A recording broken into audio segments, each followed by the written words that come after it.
Bien-aimés du Seigneur, soyez bénis en ce 5 novembre 2022. Nous sommes connectés tous ensemble pour la halte spirituelle. C'est parti, nous sommes en Luc 16, versets 9 à 15. Installez-vous bien. Cette lecture est une série de tentatives de Luc pour relever le ton de la parabole de l'intendant injuste en Luc 16. Certaines d'entre elles sont si désespérées qu'elles aboutissent en fait à un résultat opposé. Par exemple, si tu n'as pas été digne de confiance dans la gestion de l'argent sale, qui pourrait te confier la vraie richesse? Mais dans la parabole, le propriétaire n'a pas blâmé l'intendant injuste, il a félicité.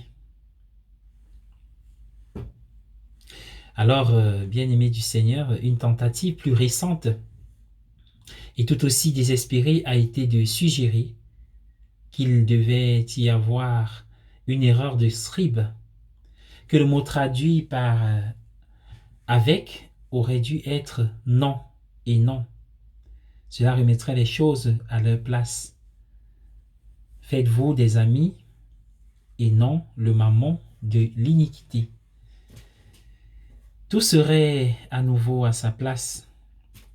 Un critique commentant les vers de Shakespeare, des livres dans les ruisseaux vivants, des sermons dans les pierres et du bien dans tout, a suggéré que le texte était corrompu,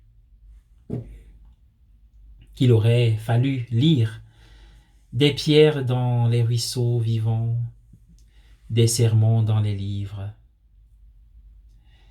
Tout est remis à sa place. Les critiques sont parfois un peu trop malins, mais nous pouvons toujours prendre les messages de ces premiers chrétiens, même s'ils n'ont pas grand-chose à voir avec la parabole. Prenez celui-ci par exemple. Vous ne pouvez pas servir Dieu et la richesse. Il est courant de constater que ceux qui ont le plus veulent le plus. Cela doit être dû au fait qu'ils n'ont pas vraiment ce qu'ils ont. Cela ne les comble pas. Cela ne fait que les attirer vers une plus grande accumulation. La cupidité est un puits sans fond et rien ne pourra jamais le remplir. De nombreux malheureux mènent même une vie très pauvre afin de mourir riche. Ce qui supervise votre vie entière jusqu'au bras de la mort doit être une religion. Si c'est l'argent qui supervise notre vie entière jusqu'à la mort, c'est une religion, c'est l'autre religion, Mammon, la richesse, qui est en fait le principal rival de Dieu.